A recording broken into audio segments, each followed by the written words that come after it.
Thank you, Dr. Onomacharo. Mitch, that was a fantastic talk, and it's hard to follow you, but I'll try. So CCFA Partners, again, I'm a gastroenterologist by training, recently moved here, and I'm presenting CCFA Partners on behalf of the actual PPRN, which is based out of UNC, and I'm presenting this on behalf of Dr. Michael Kappelman at UNC.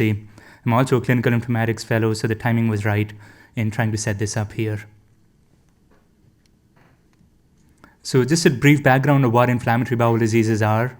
They affect about 1 in 200 Americans, and they're autoimmune diseases wherein something is triggering the body into fighting itself. These are chronic illnesses. We do not have a cure for these, and the population that is generally affected is in their 20s and 30s, so you can expect a lifelong morbidity associated with this condition. It comes in 2 flavors. One is Crohn's disease and ulcerative colitis. This slide shows the differences between the two. In the interest of time, I'll come to the main picture, which helps to get a message across.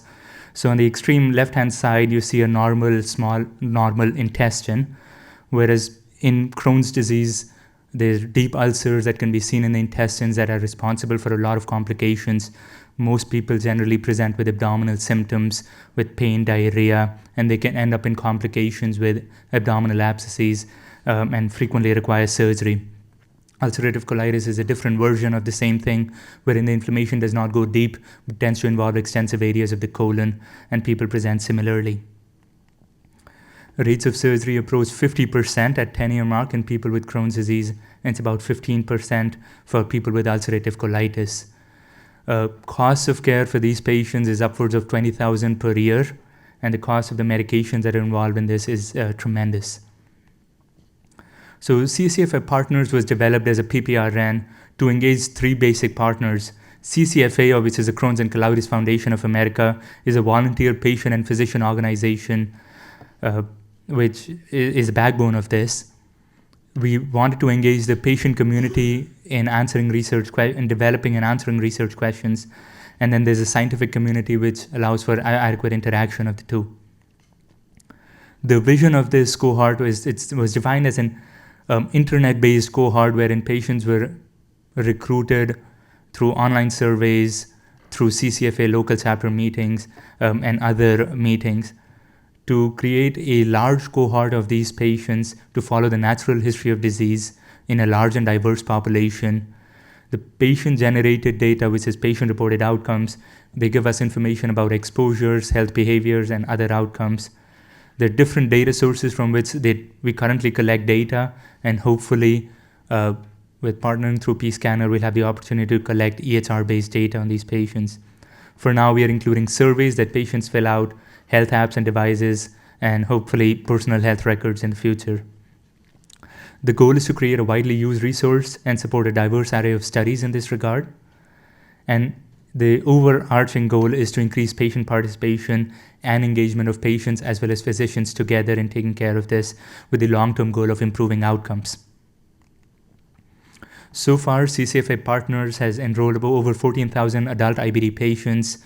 To put it in context, this is roughly 1% of the US population with inflammatory bowel disease, which is at about 1.6 million.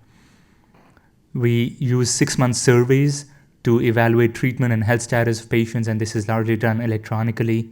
And every 3 months, we send out educational messages and findings from these studies for patient engagement and dissemination of research. This is an open and transparent process, and we support ancillary studies by engaging other researchers outside of the CCFA Partners. In 2013, CCFA Partners received funding from PCORI for phase 1 and recently received funding for phase 2. This gives a broad overview of how the patients are situated across the US, and in the general age of these patients, like I said, is between 20 to 40 within this cohort, and it represents most parts of the United States well. They have a website which, again, involves patients as well as physicians together promoting research.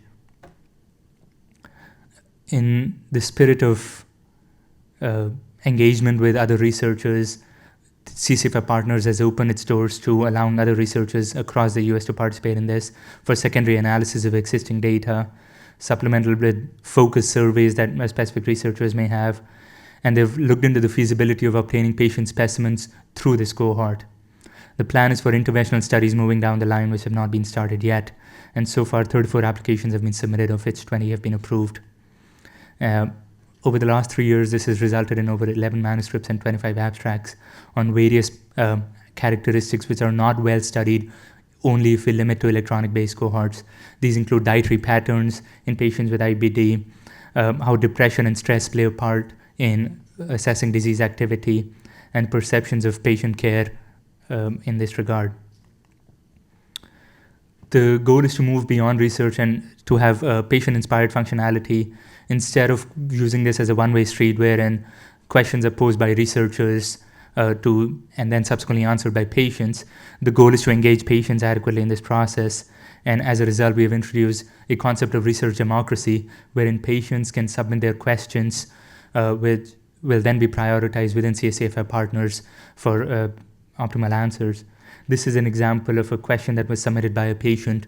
One of the main questions that these patients with IBD have is, how does diet play a role in modifying disease activity, and can it be used for treatment of disease? And this is one of the key questions that has been posed a number of times by patients, and hence is an area of definite priority. Like I said, every 3 months, lay summaries are sent out to patients for the purposes of education, but also the new research findings coming out in this area. We're also looking into different mobile health applications and devices to collect data, ancillary data from patients. This is just an example of what patients, depending on the data that they feed in, can expect, looking at the quality of life and a dashboard of what their health looks like today in the context of IBD and in the context of other participants in this cohort. The rationale for partnering and utilizing electronic health record data is, no matter how confident we are with patient-reported outcomes and patient-reported symptoms, they do not always correlate with disease activity in patients with IBD. In this graph, as you can see, really the relationship between endoscopic disease activity and symptoms is not linear, to say the least, and the correlation is only about 0.13. So the goal would be combining the PROs obtained through CCFA Partners with objective assessment of disease activity and outcomes through electronic health records, allowing for a comprehensive assessment of IBD and a more definitive evaluation of how diet and other factors play a part in modifying disease activity and improving outcomes. So the plan for the future studies, as we engage patients into the CDRN and the PPRN, would be to study the role of diet, physical activity, and stress, and moving down the line, potentially planning cluster randomized interventional trials. With that, I'll stop, and I'll be happy to answer any questions.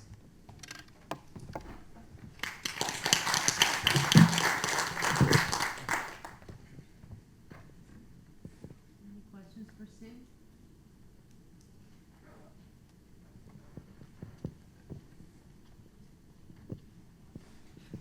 Can you explain the process a little bit more on how the patient-defined questions are selected by investigators and other people? So they're not selected by investigators. The patients, through this online portal, will submit their questions that they think are most relevant, and based on the number one priority that a number of patients pick up, that research question would be prioritized for further research.